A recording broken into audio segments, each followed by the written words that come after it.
How you doing, everybody? I get this on. Mm, There we go. Okay. Hi, Goldfinger. How you doing? Let me ask you guys: is the sound and video okay? Everything working out? What I want to do is find some Canadians here today. I want to commiserate with them.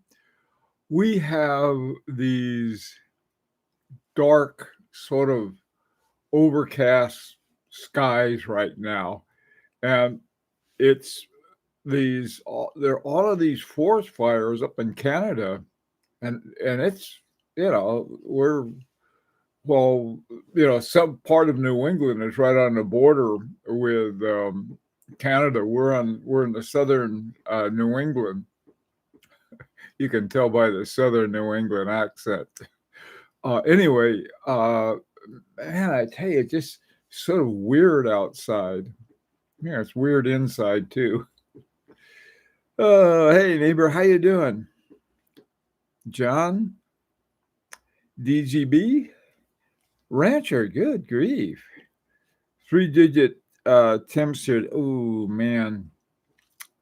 Yeah, our temperatures, our air conditioners, we lost two of them. We've got to get the other ones up and running. We have backups. We'll bring up the backups. Oh man. Hi Michael. Hello, anonymous human. Who in their right mind pays premiums for a watch in today's market? You'd be surprised. I was. I was. Hi Ben, how you doing? Yeah. I don't know. I've got. There's. Hi, old bud. There were a couple things I thought that would be worth considering. I don't know. In today's market, um, certain things are going down, but the ones that seem to be prone to people paying premiums for are Rolexes. It may be true with certain Patek Philippe. I'm just not sure. Um, yeah, it's shocking. Okay, it's. I don't know. I tell you, the easiest way to stop it is you just don't pay premiums, and that way, that's sort of like they have a premium. But this leads to, do they really produce enough watches? I mean, come on. They if they're going to produce, if is that their plan? Saying, look, if we know that we have a demand for 1 million watches a year for new watches, if we produce half that, and then we'll be able to collect the premium. The thing of it is, though, I think the way premiums work, they just go to the AD, not to the manufacturer. I don't think right now. I think Rolex is producing somewhere around the number of 100 million and a half, something like that a year, which seems plenty to me. It's just and then they feed the demand through marketing and advertising, and probably the best marketing and sales team that Rolex has are other Rolex users. There are a lot of people who are even non-watch collectors who are big Rolex fans. They love Rolexes. Among billionaires, there are some FP Journe fans. That's why you can't get an FP Journe for a couple of years. Anyway, let's hear your bright ideas on that. Hi, Adam. How you doing? Truman, good to see you. The more the demand drops, the more the demand drops. I think DG is making a point. When the demand drops, they can't do that anymore. I don't know when it was. I was down talking to our local Rolex dealer about a Yachtmaster 2. Okay, now apparently they're dropping those, but there was no premium on that. I would have sort of laughed at that. But there are people who are so happy that they get a call or email or something from their AD that says, "Hey, you can get a brand new Rolex. I got one here for you." And they run down and they boom. And if this is at, MSRP, they're even happier. But sometimes they'll get a call and they'll say, "Look, I'd like to give you at retail, but there's unfortunately they have a premium on these. Do you still want it?" Well, there's going to be someone who wants it. Now, if you're a big Rolex fan or Acme or whatever other there is, you're likely to go after it.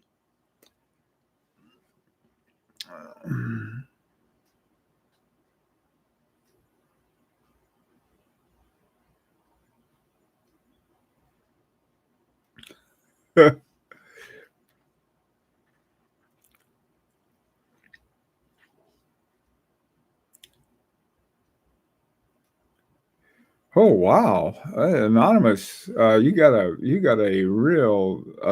slimy AD. You know, I don't really have an AD, so to speak. There's sort of there's there are ADs who I have bought more than one watch from. I've never met them in person. This is through an online kind of thing. Um, and the ones that I have bought from, I've been treated very well and given big discounts because you know I can't afford to collect watches any other way. Either that or find a watch that um, they're not looking for. I can't afford the watch I have on now, my Chronomet Souvain. But I think one of the things we need to do as watch collectors is saying, hey, let's go find something we can afford. Not that they won't listen to us, but they'll listen to money. Okay, what do you got here? Oh, bud, best advertising strategy is selling the illusion of scarcity. Oh, that's a good point.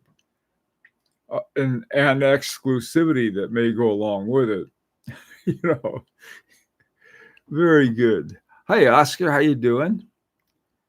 Uh, since the market has dived, my AD keeps calling me. There you go. You got him on the shoe is on the other side of the foot. The funny thing is that there's certain rules. Like this is Patek Philippe. I don't know how strict they are about premiums, charging premiums. I know it seems to work okay with Rolex, but I'm not sure about Patek Philippe. But I do know is that if in tight times, Patek Philippe, a Patek Philippe AD cannot discount. Okay, so if you want to, I don't know, you go down, you finally have your heart set on a Calatrava, and you go in and they could have a whole case full of them that they can't sell, and you say, hey, would you like to work and negotiate something here? Well, what they do is sort of interesting. They can't do that, but let's say you got a watch that you haven't worn in a while, you want to get rid of your G-Shock or something like that. And so you say, look, will you give me a trade-in on this? And you sort of get a premium price on the trade-in, which is basically not really, they could care less even if they have the watch. But what they do then is that then they take it off of the price of the Patek Philippe or whatever else watch they have a AD agreement with. And so let's say you've got a $30,000 Calatrava, which is these days is about entry level. And you say, okay, I want $10,000 for this watch. And I don't know, it's your old whatever. Let's say you got an old Parmigiani or something you have laying around, and so you say, I want $10,000 for that. Now on the unquote open market, that Parmigiani may be only worth about 5,000. So I mean, this is one of the ways that they can get around the rules that they have for keeping the prices at a certain level. The ghost of J.J. Moldy Cheesecake. Jeez. Okay, Ghost, let's see. I enjoy Rolex and Patek and a number of other brands that have premium, but I refuse to pay premiums. There are tons of amazing watches that I love owning that I sell at discounts. So why pay a premium? Hey, I'm with you, Ghost. I wouldn't pay a premium either. Usually, I rarely buy a watch unless I can get it at a significant discount. I've been pretty successful at doing that so far. It doesn't mean I'll always be. There's sometimes a watch comes along and you wanted it for so long and you want it so bad that you do something stupid like pay a premium. I'm not above that either, but I haven't done it yet. On the other hand, patience, I think, seems to work pretty well. You're waiting and waiting, and finally you see something you really want. That happened to me with my Ovale. I never thought I'd get an Ovale because they were like, they had two. One started at 110,000, and then the bargain one was at 55,000. I can't afford either one of those. And even if I could, I don't know. That might be over the the grail for me, unless I did it with a bunch of trade-ins. But one came along that was what I could afford, and gaboom, I got it. And so I think sort of years ago, I was told by a guy who said very few wise things because he was sort of a Babbitt type of character. But one thing he did say that was really interesting was that the last best deal has yet to be made. And I always thought of that. Oh, there's a best deal down the road somewhere. So all I have to do is be patient. And instead of running in and say, here's my premium, I'll pay for this.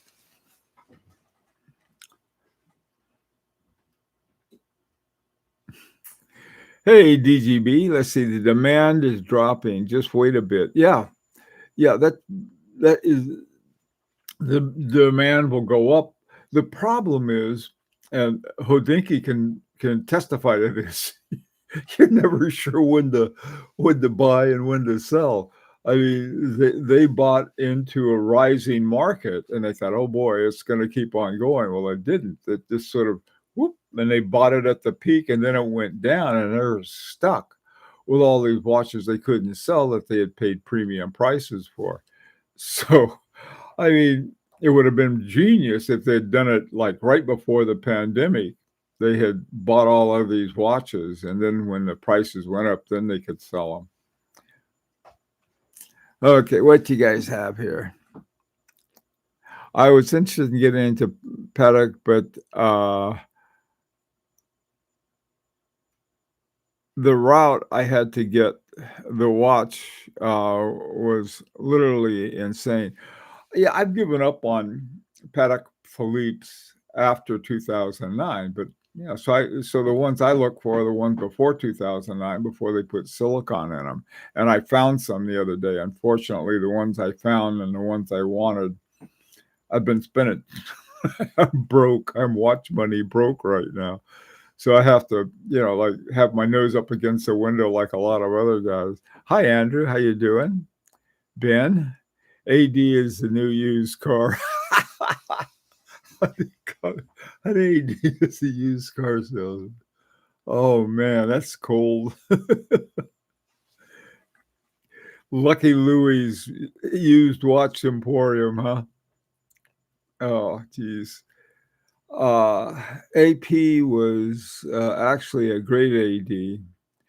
I love all their watches, so I have 6 of them, all from my AD. Yeah, this is where they get us if we get hooked, and we are. Hi, Ghost. It's only a few models within a brand that sell at a premium. Patek is a perfect example. Maybe 78 references are premiums. Well, 78 is a lot.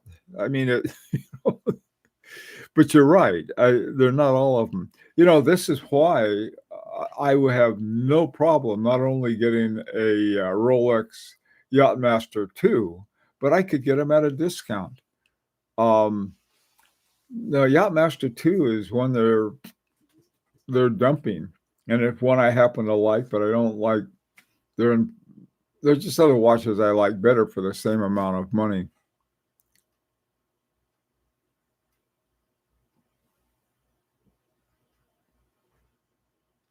John, beware of airport specials, tax-free. Oh, that's a good tip. Yeah, you go into an airport and it's tax-free. Oh boy, oh boy is right. A duty-free, I think, is what they have them as, a duty-free shop. I don't know. I think I used to buy booze you go in there and you buy a bottle of something or other, and you have to the time you finish carrying the thing around, it's easier to pay the tax on wherever you're going. Truman, let me see. If you pay premium at an AD, I think they are doing malpractice towards the brands they present. I can get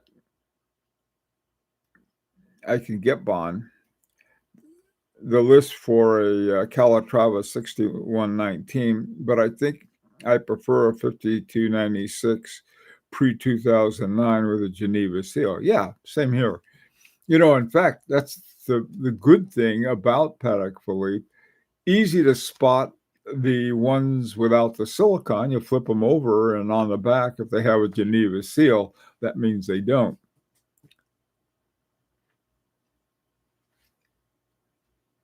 I have a Yachtmaster 2, but controversial.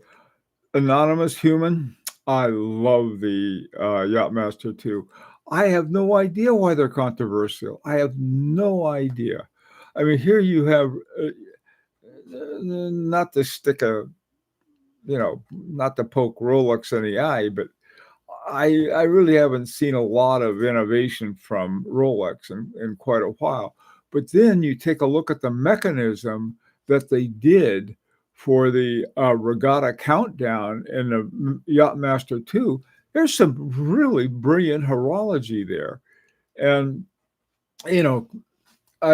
there's nothing wrong with, ho-hum horology. I mean, this is a three-hander. It's claim to fame, I suppose, is the fact that F.P. Journe did put in double barrels with in parallel, and then he has gold bridges and plates. Other than that, I mean, nah. And it's done really well. I love this watch. This is a nice, simple watch. It's hand wound. It tells me when it's going to run out of juice, and it's easy to tell time. That's, Of course, I got a lot of other watches that do the same thing that I like a lot too. I make sure all my watches are duty free at all times. Oh, Jesus, God. Oh, hey Angus, how you doing? Do you consider it a premium if paying full MSRP instead of waiting for lower secondhand prices? I've done that for limited editions that might not come around again. That's sort of an interesting idea. I got I must be an unpopular one because the prices are so high. I got my Moritz Grossmann was called Atum Pure H. I don't know. They have different letters at the end of them. I got the H, and it had the 2000, the caliber 2001.1 movement, and it's this incredibly good watch, and I got it for just a super good deal on a thing. And but I think it was sort of one that probably didn't have people standing in line for it.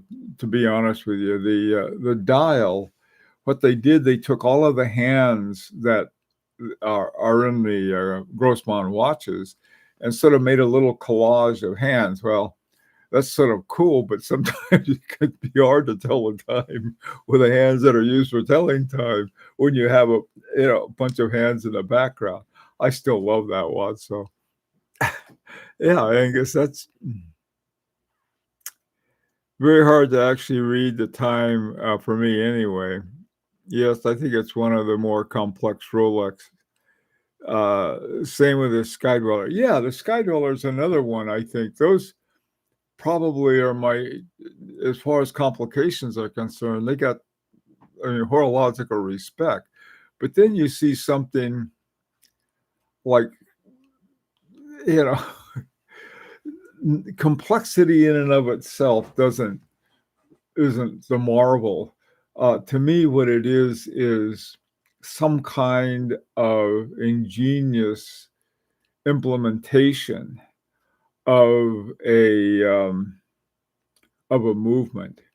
One of my favorites, and now and probably forever will be, is Marco Lang and Jean-Marc Viderec. Those two guys, my God, the solutions they come up with are just amazing, as opposed to your typical kind of approach to solving problems with something more complicated than a three-hander.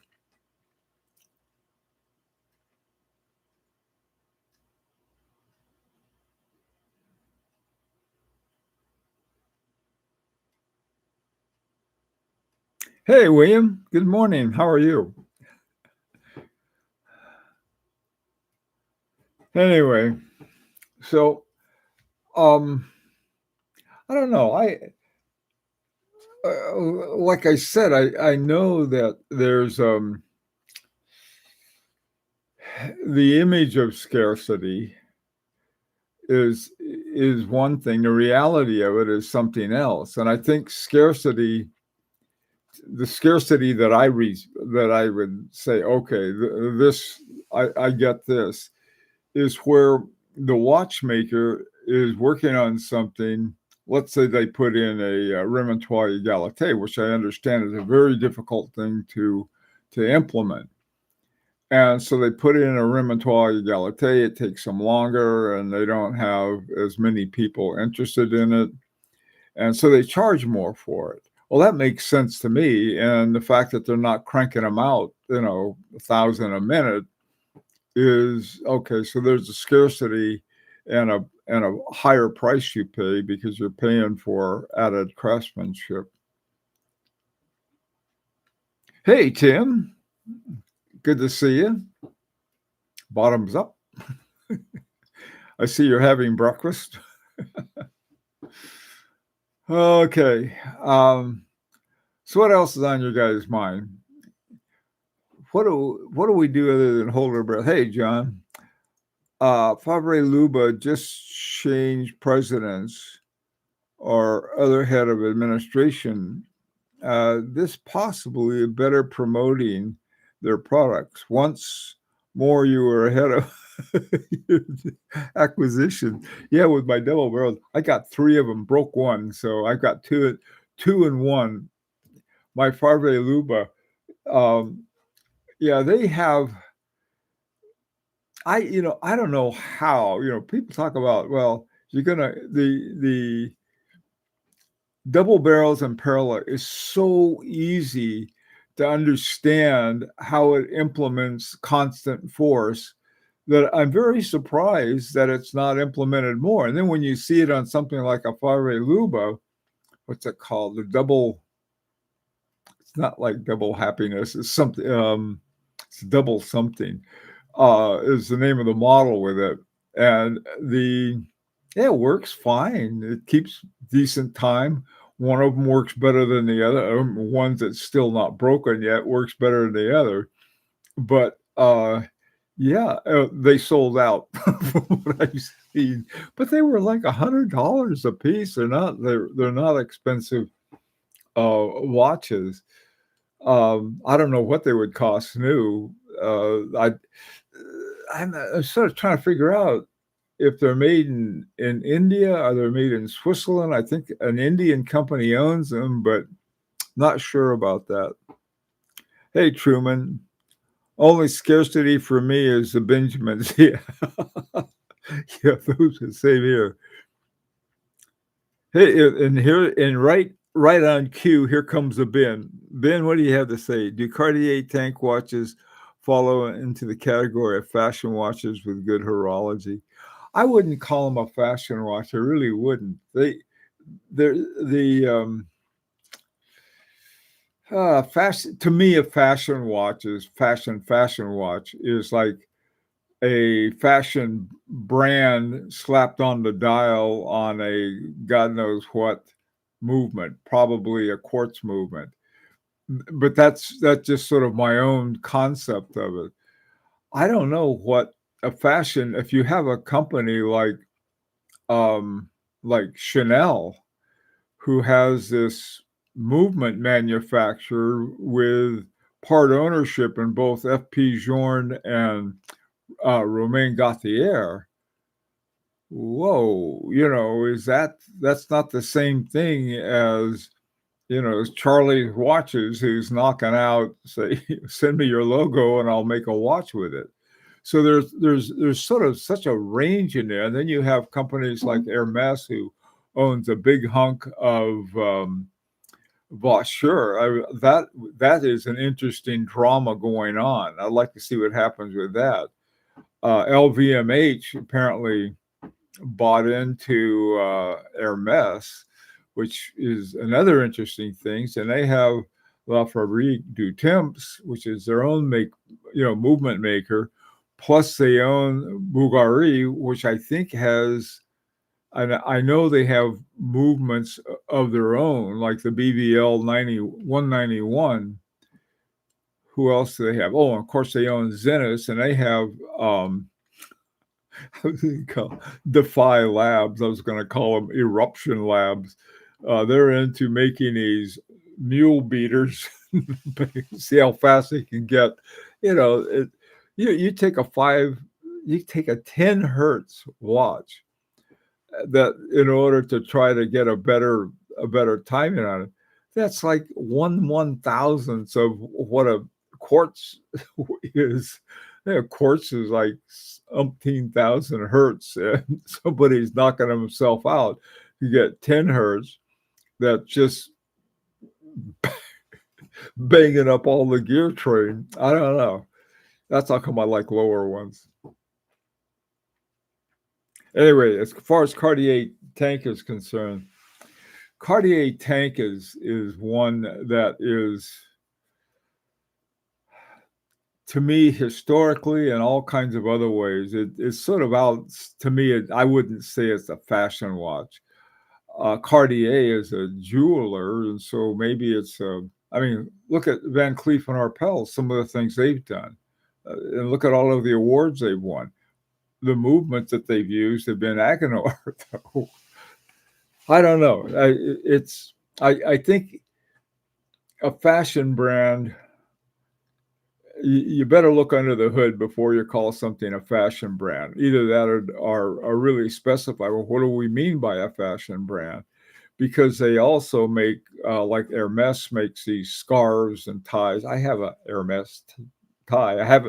Don't have one of their watches yet. And then they have something like the Suspendu that won the men's award for the GPHG. Really hard to figure that one out.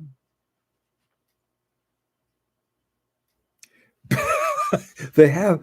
When did Espresso come to Oklahoma, Rancher? They had. Did somebody take a wrong turn with their espresso cart? Sorry, I'm sorry. Hi, Russell. You need to friend High Roller at Mohegan. I need to get lucky at. Oh, they moved in last week. Oh man, the next thing you're gonna get, what are those guys called? The hipsters. You're gonna get next thing you're gonna have is Oklahoma hipsters. I know one I can send you right away, Rancher, with his overalls and everything.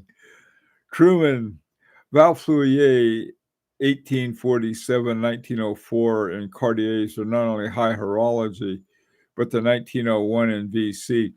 Yeah.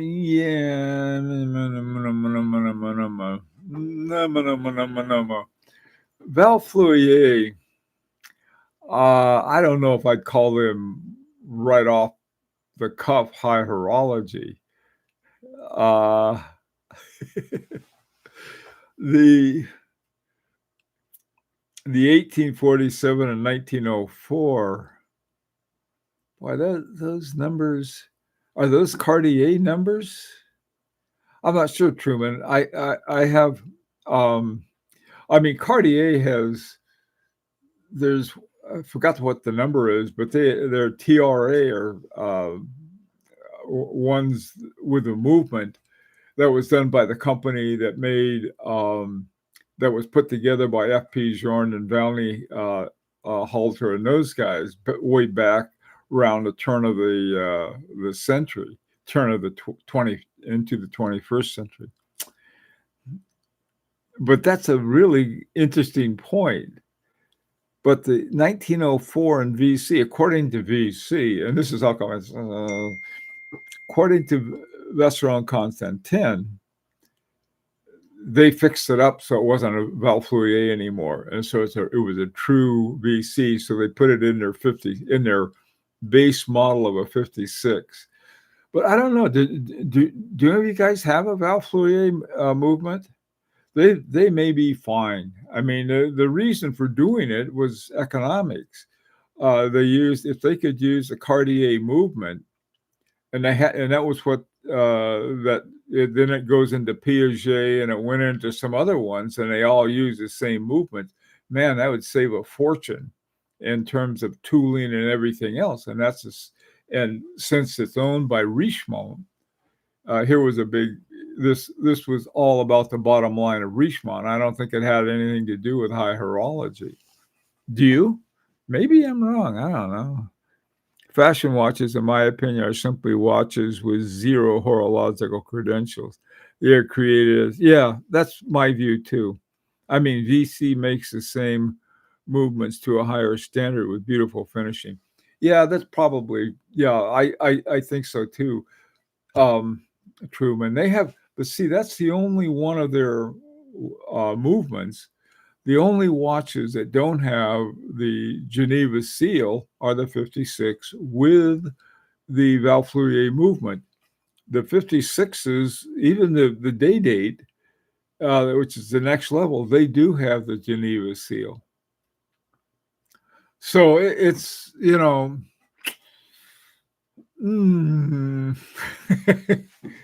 interesting thing. Hey, you guys, what do you want to talk about this afternoon? Rancher gave me the high sign. It's time to hit the road. God, but I mean, this smoke. I don't know if you can see it or not. It's like I got like red lenses because of this smoke all the way from Canada. It's 500 or 600 miles away, way up north of Vermont and Maine and all of the top of New England. But man, I tell you, the whole day, yesterday and today, is just this overcast. And we're in a rural. I live in a rural area, sort of a sub-rural, I guess. But it's when you got goats as your next door neighbors and problems with bears, you're probably rural. Anyway, guys, thank you for your insights and everything else. You guys always have wonderful things to say. What do you guys want to talk about? Okay, what do you have here, Michael? Other watch Ubers we trust or don't. Oh, YouTubers. God, I tell you, I I know what you mean, Michael, and it's but I feel very uncomfortable about that because you know, all of us pundits, if you want to call us that, we all have our own way of doing things, and they're not all the same. And so I I think I enjoy the diversity, and some I wouldn't I wouldn't listen to, but others are interesting. That's all. I think that's what the important thing. I'll try to think of something. Ah, there you go, Michael. Only the ones we like. Okay, okay. What about watch accessories, specialist, unusual band materials, watch winders, and so forth? Hey, I think I hate to say, okay, we only can talk about safe topics. I don't want to say that, but that does sound like an interesting topic that Andrew has. Why don't we do that? And then if you want to, when we have our irresponsible, unplanned ones, maybe we can bring this other stuff in. What do you think, Michael? Then no one will know. If we say, let's let's talk about. I'd rather talk about watch brands I trust and don't trust, but rather than YouTubers. Okay, guys, take care. Thanks for showing up, and hope to see you this afternoon.